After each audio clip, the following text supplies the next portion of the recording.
to the end. I write it on a paper every single time, and I've written until now 8 crime novels. Never has the ending been close to what I planned at the beginning. And one of the reasons for it is I blame the characters because I'm getting to know the characters as I get along. And at some point they want to go, I was planning them to go right, but they insist on going left. So a lot of times I don't know the end of the story, which makes me also very excited and nervous of how the book's going to end. So I'm also thrilled about it. You know, it's so interesting that you say when you take a woman out and date, you don't talk about murders, because when my daughter and I first met, one of our first conversations was about how much we both love forensics. And we were at a wedding, so whenever someone overheard the conversation, we would turn and look at us like, what kind of people are these? Getting back to it, so as it is part of our discussion, storytelling is very significant to the law as well, because part of being a lawyer is placing the facts of your case before the judge in a relatable manner. And Karuna has written a very interesting article on this regarding a September 2012 terrorism case where Justice Prasad, in his judgment, when he was acquitting 11 individuals charged with offences under TADA, he wrote the lines "My name is Khan and I'm not a terrorist" from the movie "My Name is Khan." So, can you elaborate a little on how you decided to take that line of argument in your article? The thing is, life is in some ways postmodern, right? Which is that you have disparate experiences, and you experience them in sort of a variety of ways. The thing is that I think when a case comes into the courtroom, it goes through various narratives, it goes through various stages. One stage is when the lawyer actually, when the client goes to the lawyer, and that I think is the first time, and they tell their story. And then there's a filter, of course, because the lawyer is not going to just tell the same story straight out. The lawyer is going to see the evidence, the lawyer is going to look at the law and then put the best case possible together. But in final arguments, in a criminal trial, there will be narrative. Now that narrative then will translate into something else in the judgment, in the initial judgment. And as it goes up, the case, and even the trial court judgment, it is the narrative that both sides will be telling stories, and one side will win out. What was interesting to me in this case, and the reason it grabbed me, was I did the case at the stage of bail. And so I knew so this was Abdul Latif, the sort of renowned gangster. This was his brother. And he had sports utility vehicle business, essentially, And he claimed very clearly, and he was acquitted actually in a large number of cases, various cases slapped on him. So he claimed that he was completely innocent. And there was no sort of concrete evidence on it. Or he was worried he would be killed in an encounter. And so that was another thing that he avoided. What happened ultimately in the Supreme Court, I think this is the case that Niharika was talking about, was that Justice C.K. Prasad, who was on the bench at the time, quoted this film. And I don't know how many of you remember it. It said, "My name is Khan and I'm not a terrorist." And this was very interesting to me because it made me think about how much narrative influences the idea of justice, right? And of course, as Ryan and others of you who are lawyers in the Supreme Court are aware, there are ways in which the court has the ability, because they are, under our Constitution, under Article 142, to do complete justice in any case. This does travel, these are there for a reason, by the CI, by various rules of evidence, etc. But it also means that in any case where there is discretion, there is a certain amount of imaginative empathy that a judge, I think, is very important for a judge to bring to bear. on any case. And so where does that imaginative empathy come from? Why do people speak of the need for diversity, for instance, on a bench, you know? I think it comes from a number of places. It comes from when you're playing, cricket on the cricket field. It comes from, like, where does one's idea of justice come from, right? Where do those neurons forge? It can come from, Damini. It can come from, you have so many young lawyers sometimes that come up to you and say that, I am a feminist. I'm a male feminist because of Damini. You know? So, Karuna, one thing that I found very interesting, one thing that I wanted to ask you about was you have done a lot of activism work. You worked for both human rights. Legal work for it. Yes, you work for activists, but you've done it both from the perspective of women's rights and you've handled terrorism cases. Now, a lawyer, in the narrative to a judge, tries to put an innately human face on the case. You find, I'm sure, and you mentioned in your article as well, that to do so in cases of terrorism is far more challenging. Can you give us any experiences as to the comparative of those? So far I've only taken cases where due process has been issued. And where there's, so honestly, I don't know if this is something I should be saying, but I only take cases that I feel in my gut, Of course, if it's a commercial case, then it doesn't matter that much either way most times. But with these sorts of cases, and yeah,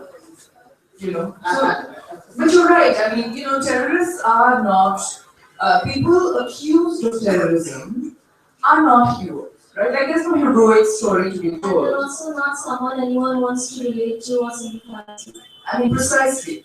But I think the great thing about our country is that we have a judicial system where it is remembered that an accusation is not a conviction. I think this is not true in the media very much. I agree. We see in the Imrani Bachi case, Imrani Mukherjee case, I mean, people keep talking about how this person committed a crime. This may actually lead into one of the things we wanted to talk about, the copycat. In fact, we faced the same situation when we were handling the Archie Kulwan case. Because when Dr. Kulwan was arrested for the first time, before there was any charge even levied against him, there were headline articles coming out entitled Baap Baap Baap and Dr. Death in his House of Horrors. And it really tends to color the perception of the general public. But I'm sorry, sorry. I'll make two comments. First of all, it's the same thing. It's not something that is unique to India. It also happened in Israel. Yes, recently there was a politician in Israel that was accused by a woman wrote a post in the Facebook about how he sexually harassed her. And there was no criminal charges. Actually, there was no complaint to the police at all. But the public pressure by the media caused him to resign his post and leave his office. And this is without even a complaint in the police. So, as lawyers, it is a little bit disturbing. Very. Because there was a process done from the beginning to the end without any judicial intervention.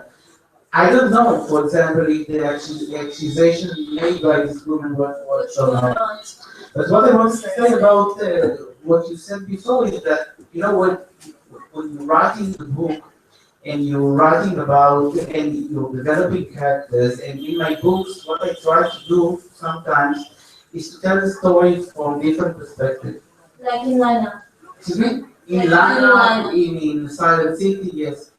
And you have to tell a story from the point of view of the criminal. Of course, I haven't committed any crime and I do not relate to these people, but you have to understand them. You have to understand the story, the narrative, and in order for the reader to understand them and to understand the complexity of the argument. And so this is one of the things I do when writing. When I'm writing, I'm learning about the characters, I'm learning about their motivation, and sometimes I speak from the voice of people that did horrible things and try to show how humanity or what made them do that. At the end, you can say, I do not agree with what he did, but perhaps I can understand what happened to him that made him do what he did.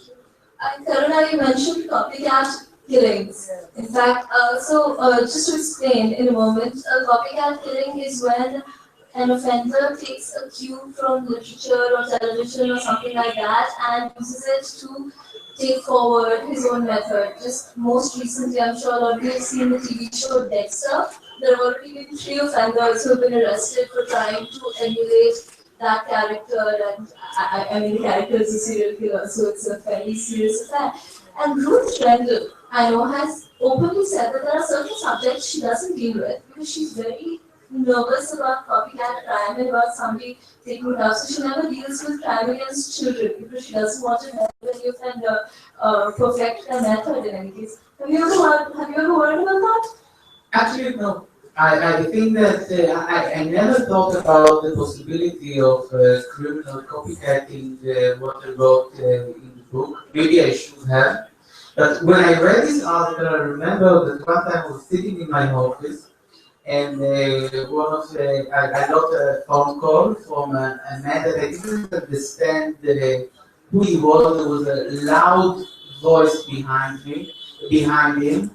And then, as the conversation progressed, I understand that he's talking from jail, and he was accused of murder. And he said, "I'm using my phone call to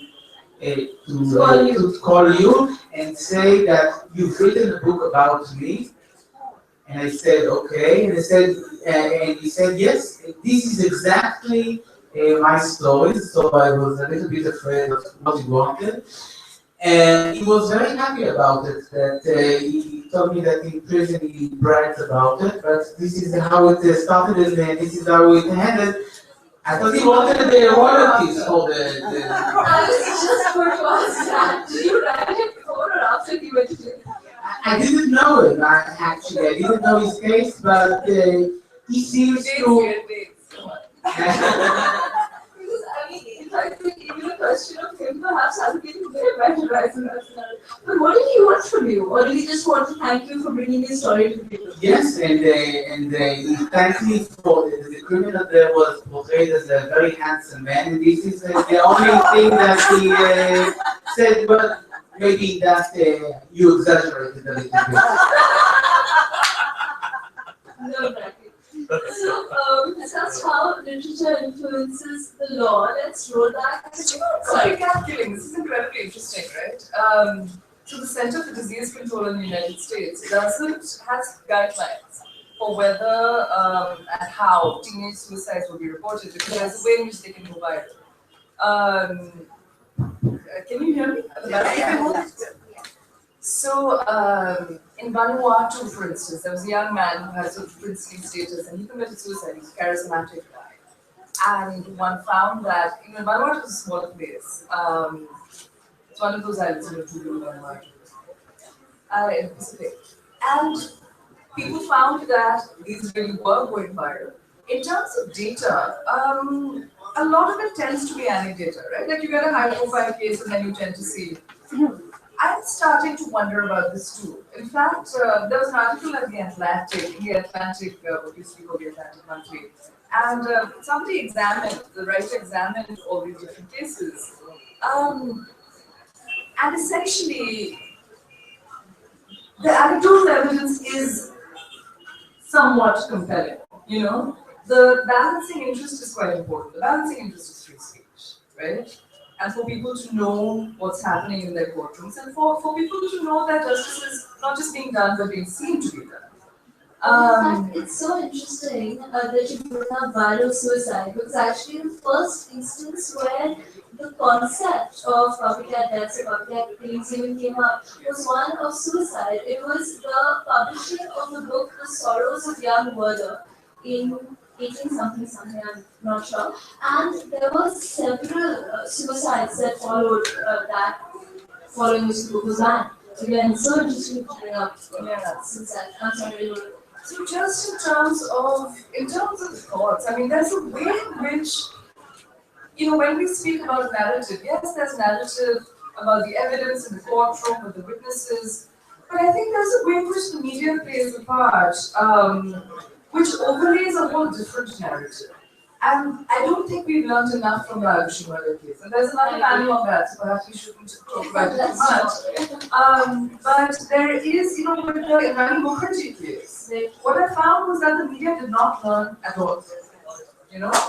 And the way it was being reported, I would have an aunt coming and saying to me that what happened in the case today, and I think so and so did it. Nahi mujhe malum hai, I know so and so did it. Without having access, like quite rightly, not having access to the I have evidence. almost exactly the same experience when we were handling the Karam Tejpal case and his question of bail. Whenever some provocative article came in the papers, my grandmother would call me up and shout saying, how can you be taking this case and what are you doing? Well, I believe people have the right to dissent, but with the Karan Tejpal case, I disagree with that. So let's keep that out of conversation.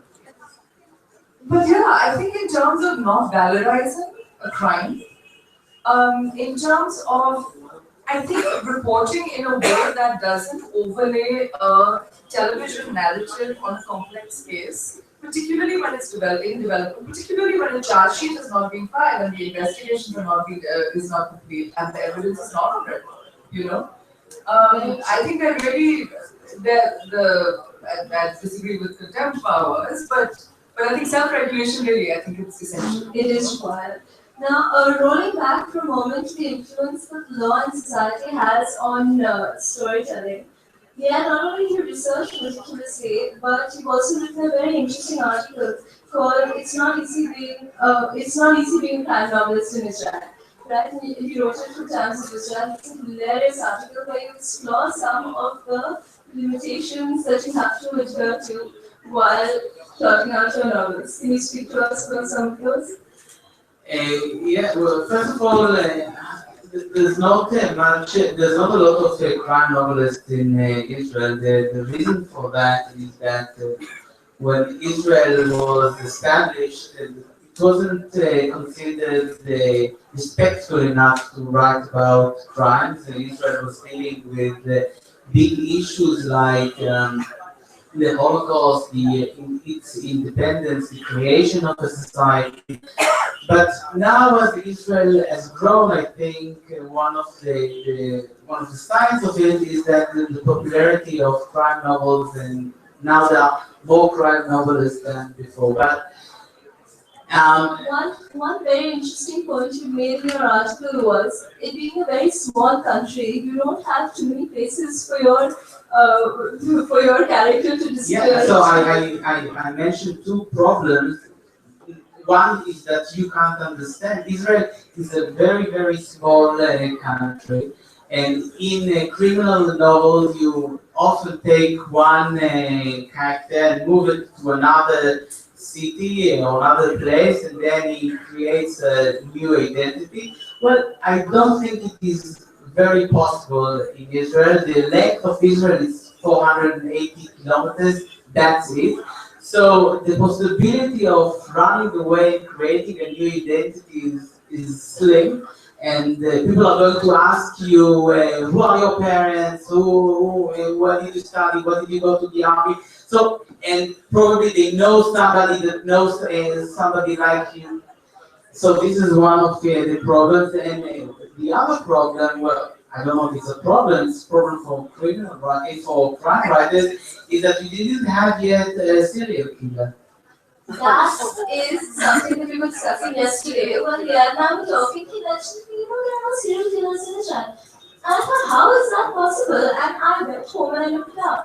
And there are no serial killers in Israel. And one reason for this could possibly be attributed to architecture. made a very interesting point. Okay. In your article. Yeah, because and the people in my publishing house tells me that from time to time they get manuscript of people that are trying to write criminal crime novels in Israel, and they put dead bodies in the attic, which is nice.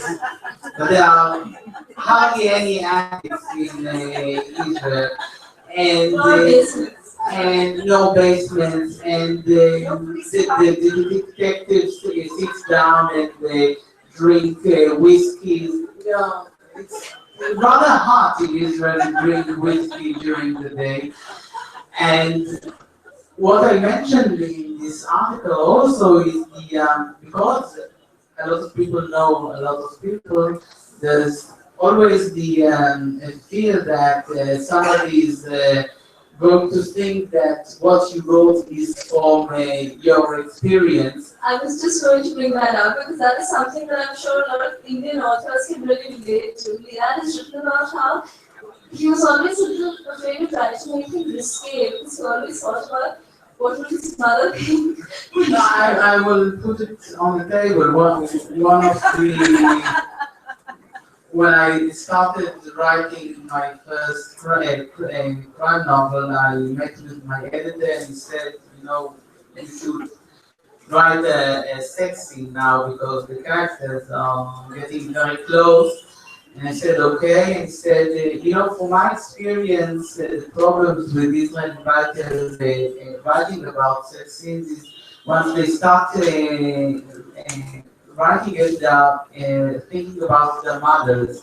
And I thought, why should I think about my mother? And he said, well, you'll start writing and you'll think, what would my mother think when she's reading it? And I asked her, she said, I'm not reading it at all. And I said, but how do you know when this scene is How do you know when to stop skipping ahead? And she told me, I asked your father to tell me. So, what is your father for? I think that's really something, I at least think that's something that a lot of Indian authors might be able to relate to. Considering cultural similarities. So, Karna, tell me, what is your overall impression of crime fiction as it measures up to real cases?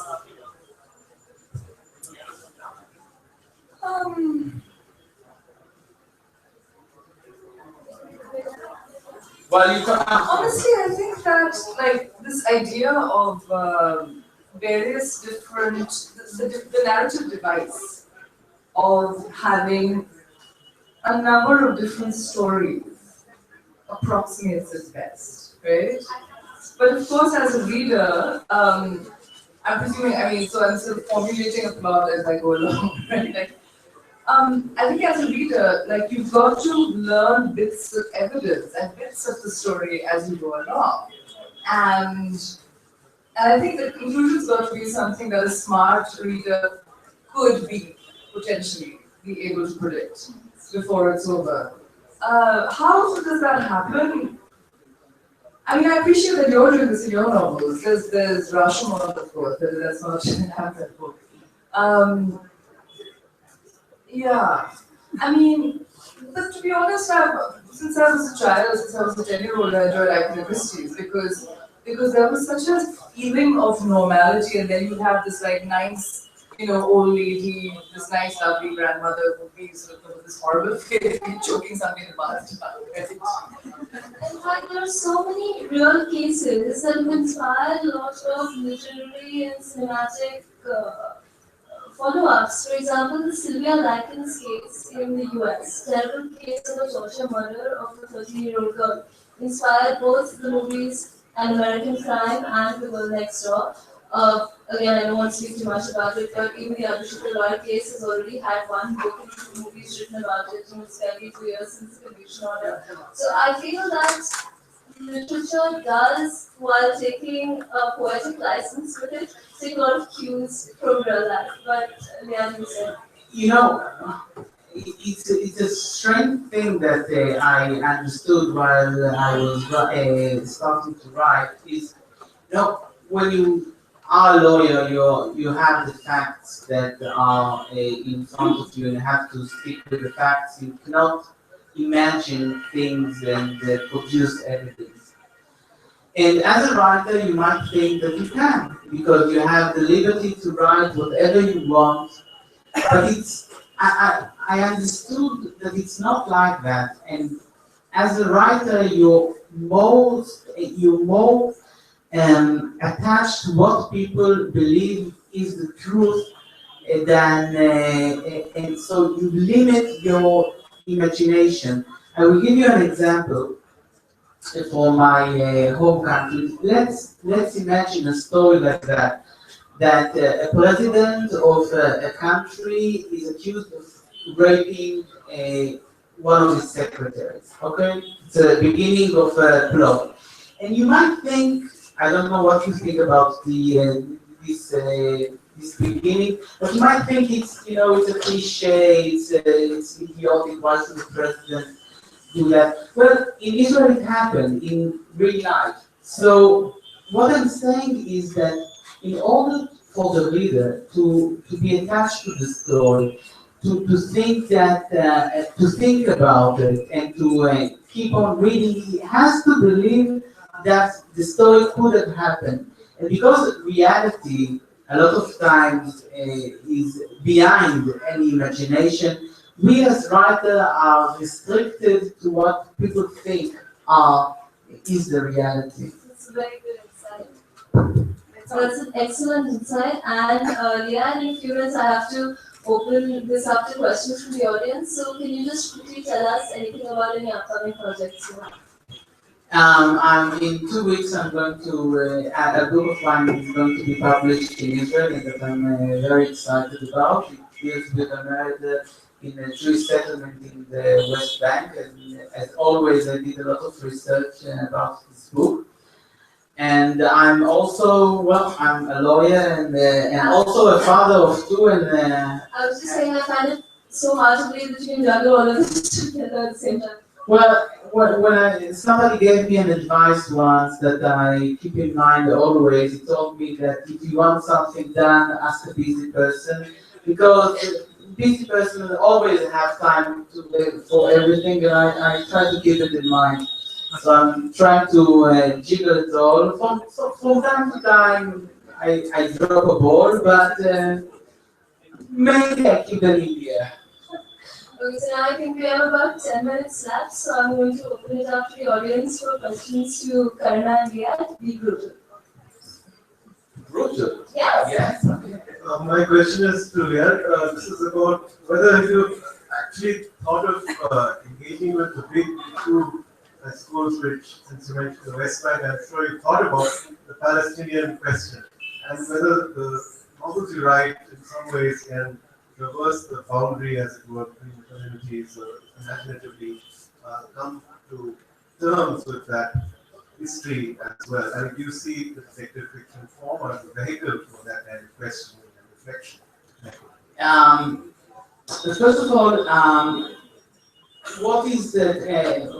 I think what can describe all my book is that I deal with social issues in Israel. I take the genre of crime in order to investigate a social issue.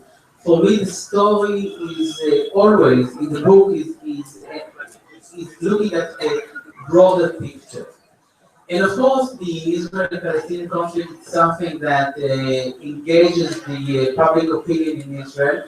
But when I go abroad, and I go abroad quite often to festivals, people ask me, why don't you write about this? And are surprised that my books deals with other issues. And sometimes the thinking about it is that I'm avoiding writing about the subject. Well, now I prove that I do not avoid, because my next book it deals with it. But life in Israel is not all about the Israeli-Palestinian conflict, and we have other issues to to deal with. And one of the things that I'm glad that my books were translated to a lot of languages is that the ability of readers to know a different kind of Israel, real life in Israel, is not always portrayed in the news. But as I said, now I'm deep into this subject, and I hope I did well. Yeah, my question is to the two ladies. Um, I find I'm a writer myself, write crime fiction. So I find that, and I read a lot of other crime fiction, Indian crime fiction, and I find that it's very divorced from what actually happens in India.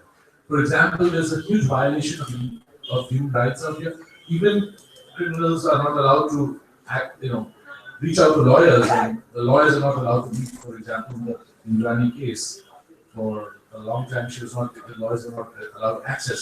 So what happens is when you actually read the crime fiction, it sounds more like Western fiction because suddenly you have the lawyer coming and meeting the person, and it doesn't actually happen in India, right? So See, actually, to a large extent, I appreciate your question because you're right. To a large extent, the system is somewhat fractured in India. Therefore, even if procedure ought to be followed, it isn't. I think that if an author were to steadily and consistently actually portray that in those books, it would be a somewhat gloomy, perhaps too gritty novel and wouldn't get a very wide reader base because people do at the end want to believe that the good guy was let off and the bad guy got what was coming to him. The system So cynical, so young. No, but I mean, I agree with you. And also in terms of plot, you want it to be racy, and nobody can accuse the criminal justice system of being racy. So, so I think it would just be a very, very slow Kafkaesque novel, and I think Crime and Punishment, for instance, I think there may be a sort of more limited audience for that. We don't have Dostoevsky yet, so. I wanted to make a comment about this. For me, it's very important to me in my books to be very precise and talk about the Israeli judicial system and the police. And there are two reasons for it. First of all, is that when I write, I think that people believe to what I'm writing about. So I'm not basically one of the reasons is it is because I'm a lawyer itself. So I'm not portraying something that is not happening in reality. And also, I think that if you portray something that is not happening in reality, you lose credibility. absolutely. And if you lose credibility, the things that you wanted to tell get lost. And one of the things that I was one of the first writers to write about Israeli judicial system, and one of the things that I enjoyed is that many Israelis do not encounter the judicial system. What they know is looking at American TV series and movies. And I, with my books, I try to portray how the Israeli system works. And this was kind of my aim when I started writing. But we've seen some really good work actually recently. I was thinking about your question. So, The Guardian, Jason Burke, I think, wrote a narrative of the Nirvana rape in 2004 after doing a lot of research. After sort of investigating the cast of characters, going to their homes, talking to people. And great literature does come out of these circumstances as well. The circumstances that we have in India.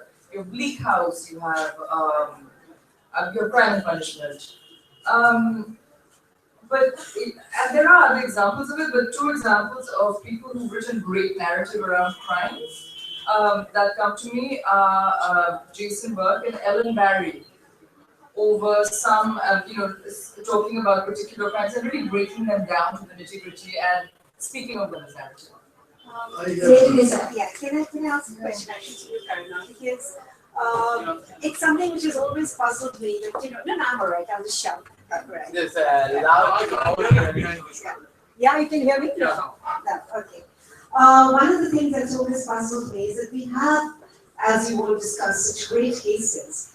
Why don't we have more of the legal, if not thriller, then at least a book which talks about a particular case coming from a lawyer, like someone who actually knows the inside story, maybe fictionalizes it, because it could make such excellent reading at its own pace. You don't have to make it racing. So why hasn't that happened yet? Why don't we have that kind of writing coming out of India?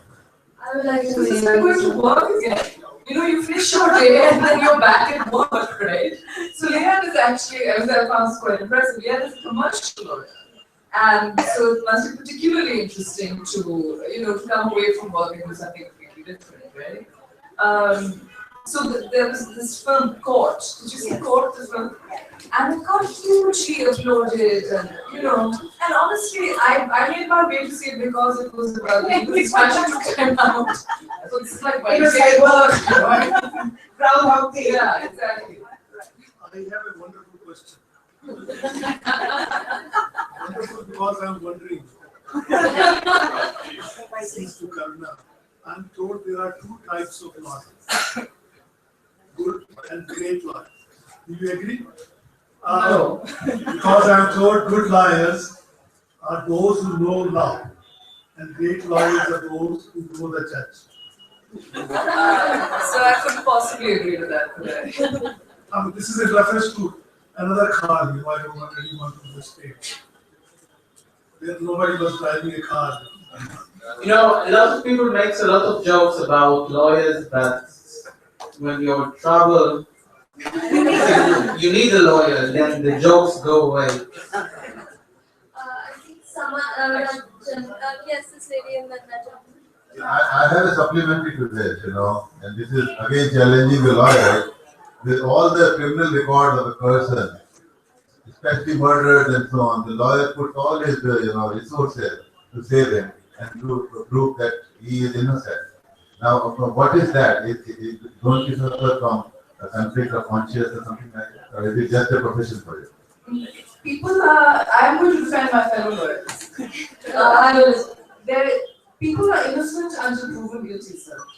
And the innocence applies to every single individual case. You may have killed 25 people before. You may have killed 120 people before. But you may not have killed the 121st. And so therefore, each conviction has to happen on the basis of its facts.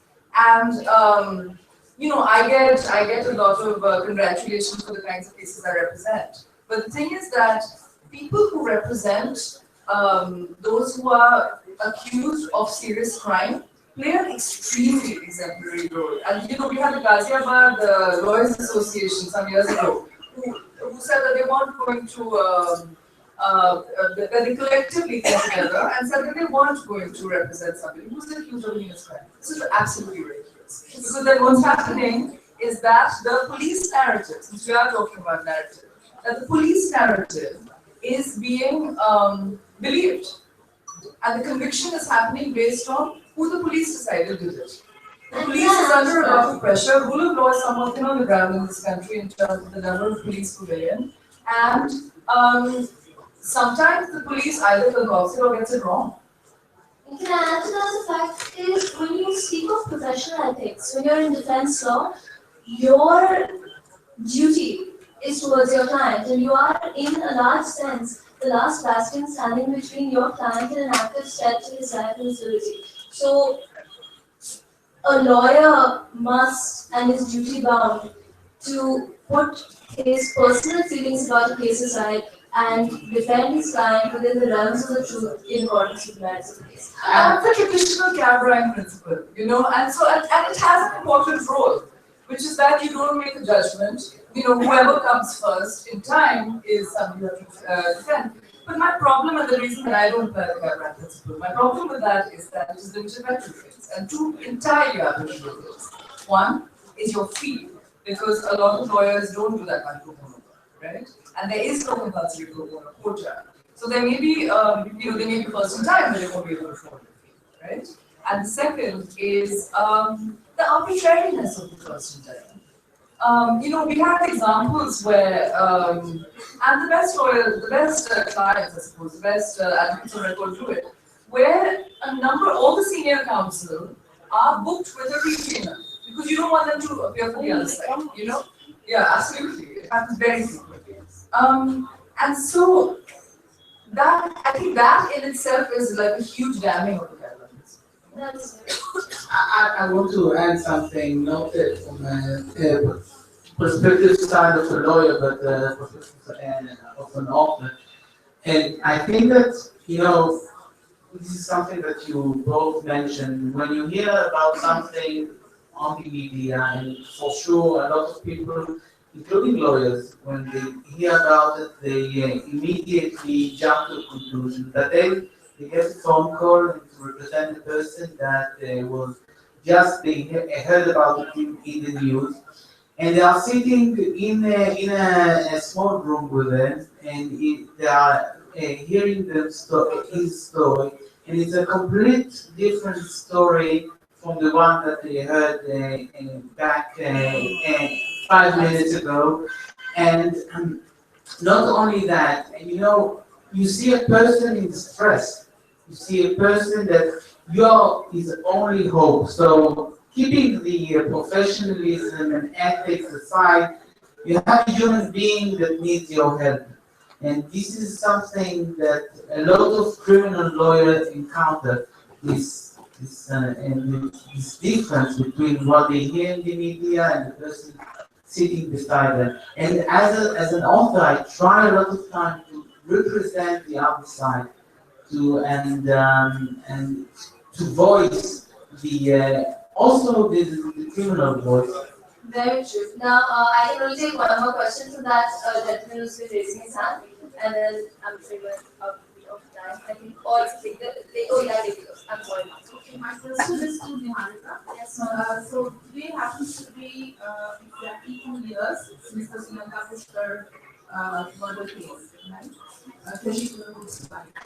I want to know is anything happening in the crime writing on this subject, or what is going on? I believe see, I don't know why no crime writing is happening on this subject, because this is a very high profile matter and it's going to get very hush hush. So the actual documents relating to the matter are not being shown to very many people. Secondly, if you rise on a matter that is sub judice, even if it hasn't gone to court yet, you run the risk of losing a lot of credibility, because ultimately you still don't know what tack the police are going to take in this, whether there will be more investigation in it or what will happen. And you run the great risk of somebody moving litigation against you and injuncting you from commenting, saying that by making a comment and by making a judgment on me, you are interfering with my right to a fair trial. So that is why I feel there hasn't been any crime writing with regards to the case. There's been, even as of this morning, there's been a fair amount of newspaper coverage on the case, but I think it will have to unravel further for us to see anything. So I'm afraid I have to. Can I take that one last question? That one quick. Sorry, if you're Yes, raised his hand for a long several time. times. So one last question. So and then last one. Yeah. That Jafar is a most mysterious. The way he was killed or he died because of some radioactive material. But this is not the right. And I think some of your politicians have been caught in corruption cases. But do you right now? Could you repeat the question? We didn't understand. If we weren't able to hear it.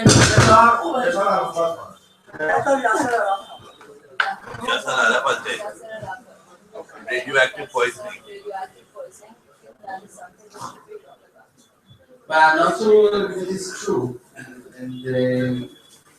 I don't know. Well, it's an accusation made, and I don't think there's any evidence to support it. I agree with you, but if it were true, it's an interesting case. To run.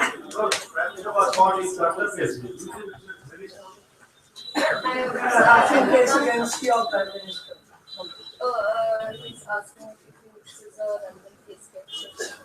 against our Prime Minister? I didn't understand. Sir,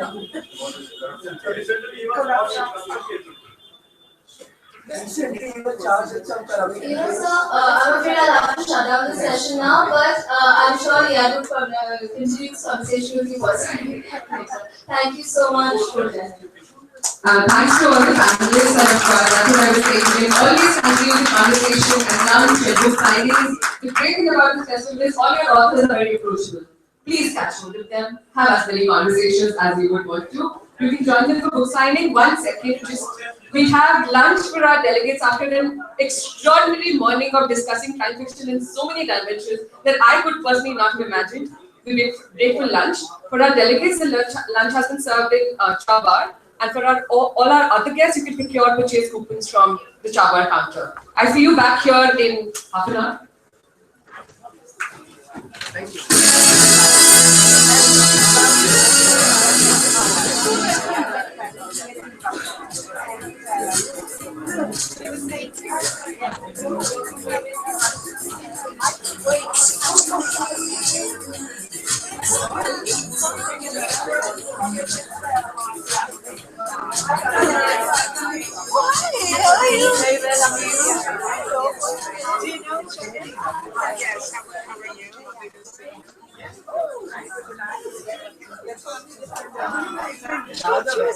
She was very good.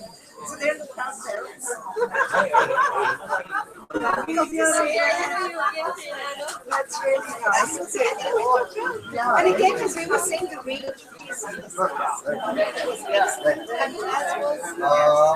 just before